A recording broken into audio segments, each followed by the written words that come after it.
Friends, ನಾನು ಆಶಾಗೌರಿ ಅಕ್ಷಯ ಪಾತ್ರೆ ಅಡುಗೆ ಮನೆಗೆ ನಿಮ್ಮನ್ನು ಪ್ರೀತಿಯಿಂದ ಸ್ವಾಗತ ಮಾಡ್ತಾ ಇದ್ದೇನೆ. ಇವತ್ತು ನೂಡಲ್ಸ್ ಅನ್ನು ಮಾಡಿ ತೋರಿಸ್ತಾ ಇದ್ದೇನೆ. ಸಾಮಾನ್ಯವಾಗಿ ಹೊರಗಿನಿಂದ ತರುವ ಪ್ಯಾಕೆಟ್ ನೂಡಲ್ಸ್ ಅನ್ನು ಹೆಚ್ಚು ಮಕ್ಕಳಿಗೆ ಕೊಡ್ತೇವೆ. ಅದರ ಬದಲಾಗಿ ಹಕ್ಕ ನೂಡಲ್ಸ್ ಮನೆಯಲ್ಲೇ ಮಾಡಿಕೊಂಡ್ರೆ ಮಸಾಲೆಗಳನ್ನು ನಾವೇ ಹಾಕ್ಕೊಳ್ಬೋದು, ರುಚಿಯಾಗಿ ಮಾಡ್ಕೊಳ್ಬೋದು. ಹಕ್ಕ ನೂಡಲ್ಸ್ಗಳಲ್ಲಿ ಕೂಡ ಎರಡು ವಿಧಾನ. ಒಂದು ಸ್ಟ್ರೀಟ್ ಸ್ಟೈಲ್ ಅಂದರೆ ಬೀದಿ ಬದಿಯಲ್ಲಿ ಮಾಡುವಂಥ ವ್ಯಾಪಾರಿಗಳು ಮಾಡುವಂಥ ಒಂದು ವಿಧಾನ ಆದರೆ, ಇನ್ನೊಂದು ರೆಸ್ಟೋರೆಂಟ್ ಸ್ಟೈಲ್ ಇನ್ನೊಂದು ಇರ್ತದೆ. ನಾನು ಇವತ್ತು ರೆಸ್ಟೋರೆಂಟ್ ಸ್ಟೈಲಲ್ಲಿ ಹೇಗೆ ಮಾಡೋದು ಹಕ್ಕ ನೂಡಲ್ಸ್ ಅಂತ ತೋರಿಸ್ತಾ ಇದ್ದೀನಿ. ಬನ್ನಿ.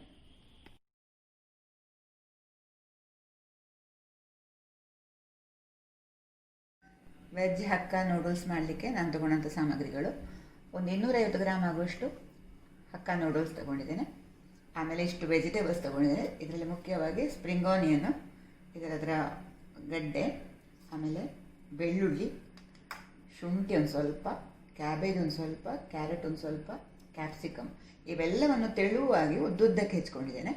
ಇದು ಆಯಿಲ್ ತಗೊಂಡು, ಎಣ್ಣೆ, ಉಪ್ಪು, ಸೋಯಾ ಸಾಸು, ವಿನೆಗರ್, ಸ್ವಲ್ಪ ಅಜಿನೋಮೋಟೊ, ಕರಿಮೆಣಸಿನ ಪುಡಿ ಅಥವಾ pepper powder, green chilli sauce. Noodles ಬೇಯಿಸ್ಕೊಳ್ಳಿಕ್ಕೆ ಒಂದು ದೊಡ್ಡ ಪಾತ್ರೆಯಲ್ಲಿ ನೀರು ಕುದಿಲಿಕ್ಕೆ ಇಟ್ಟಿದ್ದೆ. ನೀರು ಕುದಿಲಿಕ್ಕೆ ಆರಂಭವಾಯಿತು. ಈಗ ಒಂದು ಸ್ವಲ್ಪ ಎಣ್ಣೆ ಹಾಕ್ತಾ ಇದ್ದೇನೆ. ಅದಕ್ಕೆ 1 ಸ್ಪೂನ್ ಎಣ್ಣೆ. ಇದು ಅಂಟಿಕೊಳ್ಳದ ಹಾಗೆ. ಸ್ವಲ್ಪ ಉಪ್ಪು ಹಾಕ್ತಾ ಇದ್ದೇನೆ.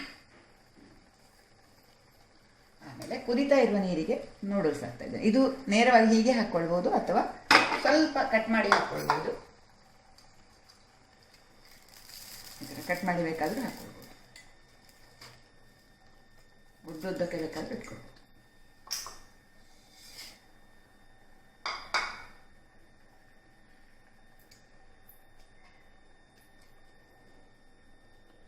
ಜಾಸ್ತಿ ಬೇಯೋದು ಬೇಡ, ಹದವಾಗಿ ಬೇಯಬೇಕು.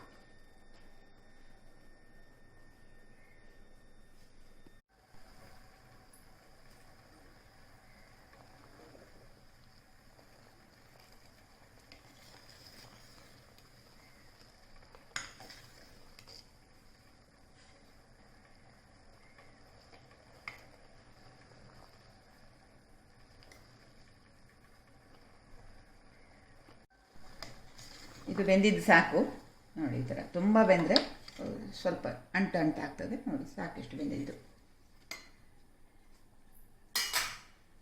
ಇದು ನಾವು ನೀರು ಸ್ಟ್ರೈನ್ ಮಾಡ್ಕೊಳ್ಬೇಕು.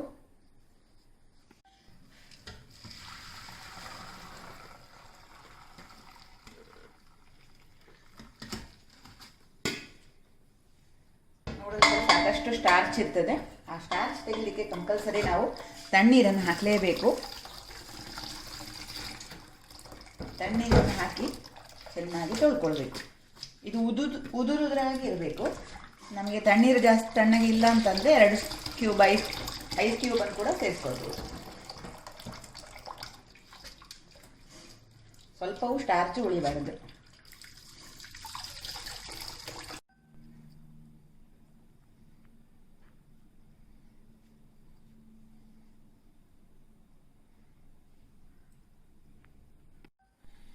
ರೆಸ್ಟೋರೆಂಟ್ ಸ್ಟೈಲಲ್ಲಿ ನೂಡಲ್ಸ್ ಮಾಡುವ ಕಾರಣ ಇವತ್ತು ವಾಕನ್ನು ಬಳಸ್ತಾ ಇದ್ದೇನೆ. ಇದರ ಬದಲಾಗಿ ನೀವು ನಾನ್ ಸ್ಟಿಕ್ ಪ್ಯಾನ್ ಕೂಡ ತಗೊಳ್ಬೋದು. ಇದನ್ನು ಚೆನ್ನಾಗಿ ಬಿಸಿ ಮಾಡಿಕೊಳ್ಬೇಕು. ಸಾಕಷ್ಟು ಬಿಸಿ ಮಾಡಿಕೊಳ್ಬೇಕು. ಫ್ಲೇಮು ದೊಡ್ಡದಿರಬೇಕು. ಈಗ ಫುಲ್ ಫ್ಲೇಮಲ್ಲಿದ್ದಾಗ ಎಣ್ಣೆ ಹಾಕ್ತಾ ಇದ್ದೇನೆ. ಎಣ್ಣೆ ಜಾಸ್ತಿ ಬೇಡ, 2-3 ಸ್ಪೂನ್ ಸಾಕು. ಬೆಳ್ಳುಳ್ಳಿ ಸ್ವಲ್ಪ ಸಿಡಿತದೆ, ನೋಡ್ಕೊಳ್ಬೇಕಾಗ್ತದೆ. ಈರುಳ್ಳಿ, ಫ್ಲೇಮ್ ಫುಲ್ಲು, ಕ್ಯಾಬೇಜು, ಕ್ಯಾರೆಟ್ಟು ಎಲ್ಲ ಜೊತೆಗೆ ಹಾಕ್ಕೊಳ್ಬೋದು.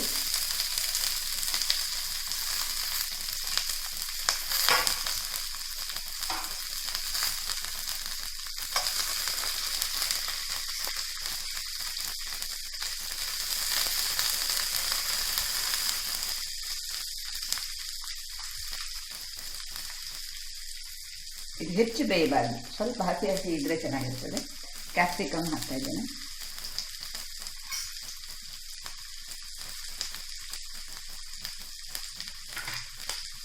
ಸ್ಟ್ರೀಟ್ ಸ್ಟೈಲಲ್ಲಿ ಮಾಡೋದಾದರೆ ಹೆಚ್ಚು ವೆಜಿಟೇಬಲ್ಸ್ ಜಾಸ್ತಿ ಹಾಕ್ಕೊಳ್ಬೋದು. ಆಮೇಲೆ ಮಸಾಲೆ ಸಾಸ್ಗಳು ಕೂಡ ಎಲ್ಲ ರೀತಿಯದ್ದು ಹಾಕೊಳ್ಬೋದು.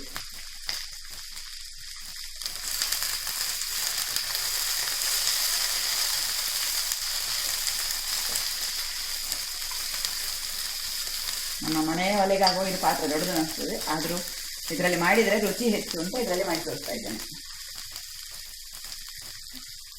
ಶುಂಠಿ ಇದನ್ನು ಸಹ ಉದ್ದಕ್ಕೆ ಹೆಚ್ಚಿದ್ದೇನೆ, ಸ್ವಲ್ಪವೇ ಹಾಕ್ತಾ ಇದ್ದೇನೆ. ಈಗ ಉಪ್ಪು ಆಗ ಹಾಕಿದ್ದೇನೆ, ಈಗ ಒಂದು ಸ್ವಲ್ಪ ಉಪ್ಪು ಬೇಕು.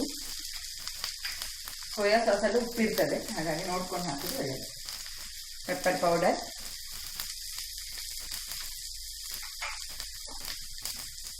ಗ್ರೀನ್ ಚಿಲ್ಲಿ ಸಾಸು, ಇದು ಹೋಮ್ ಮೇಡ್ ಮನೆಯಲ್ಲೇ ಮಾಡಿದ್ದು.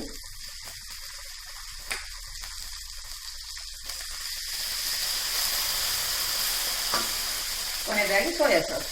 ಇದೆಲ್ಲ ಮಾಡುವಾಗ ಸ್ವಲ್ಪ ನೋಡ್ಕೊಳ್ಬೇಕಾಗ್ತದೆ.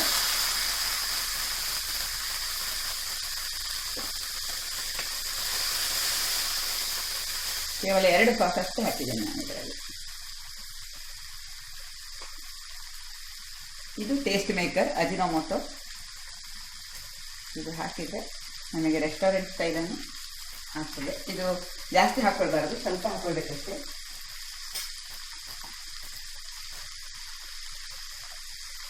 ಕೊನೆಯದಾಗಿ ಸ್ಪ್ರಿಂಗ್ ಆನಿಯನ್ ಸ್ವಲ್ಪ ಹಾಕ್ತಾ ಇದ್ದೇನೆ. ಕೊನೆಯದಾಗಿ ಮತ್ತೆ ಸ್ವಲ್ಪ ಅಲಂಕಾರಕ್ಕೆ ಇಡ್ತೇನೆ. ಸ್ಪ್ರಿಂಗ್ ಆನಿಯನ್,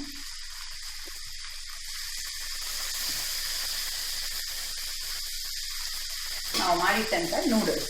ಇದರಲ್ಲಿ ನೀರಿನ ಅಂಶ ಇರಬಾರ್ದು, ಬಿಡಿ ಬಿಡಿಯಾಗಿ ಹಾಕಬೇಕು.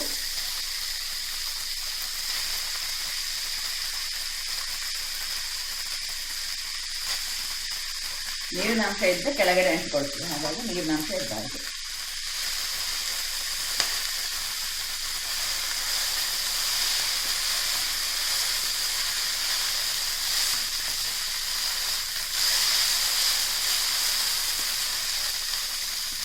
ಕೊನೆಯದಾಗಿ ಒಂದು ಅರ್ಧ ಸ್ಪೂನ್ ಆಗುವಷ್ಟು ವಿನೆಗರ್, ಹುಳಿ ರುಚಿಗೆ vinegar.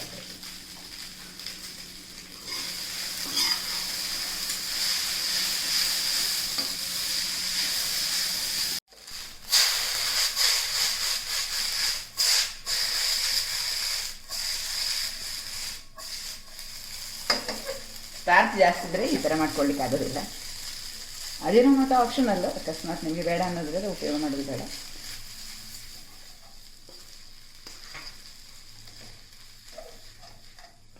Veg hakka noodles ready ಆಗೋಯ್ತು.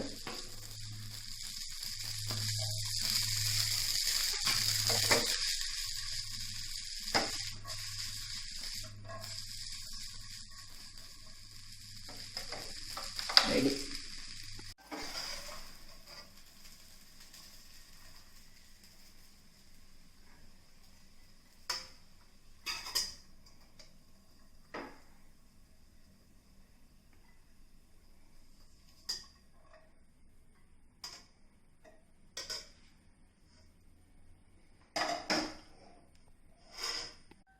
ಕೊನೆಯದಾಗಿ ಸ್ಪ್ರಿಂಗ್ ಆನಿಯನಿಂದ ಸ್ವಲ್ಪ ಅಲಂಕಾರ ಮಾಡಿದರೆ ಸ್ಪೈಸಿ ರುಚಿಯಾದಂಥ hakka noodles ready. Hakka noodles ಮನೆಯಲ್ಲಿ ಮಾಡಿಕೊಳ್ಳುವಾಗ ಒಂದೆರಡು ಟಿಪ್ಸನ್ನು ಹೇಳಿದೆ ನಾನು. ಹೆಚ್ಚು ಬೇಯುವುದು ಅಷ್ಟು ಒಳ್ಳೆಯದಲ್ಲ, ಹದವಾಗಿ ಬೇಯಿಸಬೇಕು. ಆಮೇಲೆ ಅದರಿಂದ ಸ್ಟಾರ್ಚ್ ಪೂರ್ತಿ ತೆಗಿಬೇಕು. ಸ್ಪೈಸಸ್ ಕಡಿಮೆ ಹಾಕಿ ಮಾಡುವಂಥ ವಿಧಾನವನ್ನು ತೋರಿಸ್ತೀನಿ. ಇದು ನಿಮ್ಗೆ ಇಷ್ಟ ಆಯಿತು ಅಂತ ಅಂದ್ಕೊಳ್ತೇನೆ. ಇಷ್ಟ ಆದರೆ ಒಂದು ಲೈಕ್ ಒತ್ತಿ. ಈ ವಿಡಿಯೋ ಲಿಂಕನ್ನು ದಯವಿಟ್ಟು ನಿಮ್ಮ ಮಿತ್ರರಿಗೆ ಶೇರ್ ಮಾಡ್ಕೊಳ್ಳಿ. ಹೊಸಬರು ನನ್ನ ವಿಡಿಯೋ ನೋಡ್ತಾ ಇರೋರಾದರೆ ನಮ್ಮ ಅಕ್ಷಯ ಪಾತ್ರೆ ಅಡುಗೆ ಮನೆ ಚಾನಲ್ನ ಸಬ್ಸ್ಕ್ರೈಬ್ ಮಾಡ್ಕೊಳ್ಳಿ. ಸಬ್ಸ್ಕ್ರೈಬ್ ಮಾಡೋದ್ರೊಂದಿಗೆ ಬದಿಯಲ್ಲಿರುವ ಬೆಲ್ ಐಕಾನ್ ಒತ್ತಿದಾಗ ನಿಮಗೆ 3 ಆಯ್ಕೆಗಳು, 3 ಆಪ್ಷನ್ ಸಿಗ್ತದೆ. ಅದರಲ್ಲಿ ಆಲ್ ಅನ್ನ ಆಯ್ಕೆಯನ್ನು ಅಥವಾ ಆಪ್ಷನ್ ಅನ್ನು ಸೆಲೆಕ್ಟ್ ಮಾಡಿದರೆ ನಾನು ಮಾಡಿದಂಥ ಎಲ್ಲ ವಿಡಿಯೋಗಳ ನೋಟಿಫಿಕೇಶನ್ ನಿಮಗೆ ಸಿಗ್ತದೆ. ಹಾಗಾಗಿ ಸಬ್ಸ್ಕ್ರೈಬ್ ಮಾಡೋದ್ರೊಂದಿಗೆ ಬೆಲ್ ಐಕಾನ್ ಒತ್ತಿಕೊಂಡು ಆಲ್ ಅನ್ನು ಸೆಲೆಕ್ಟ್ ಮಾಡೋದನ್ನು ಮರಿಬೇಡಿ. Thank you.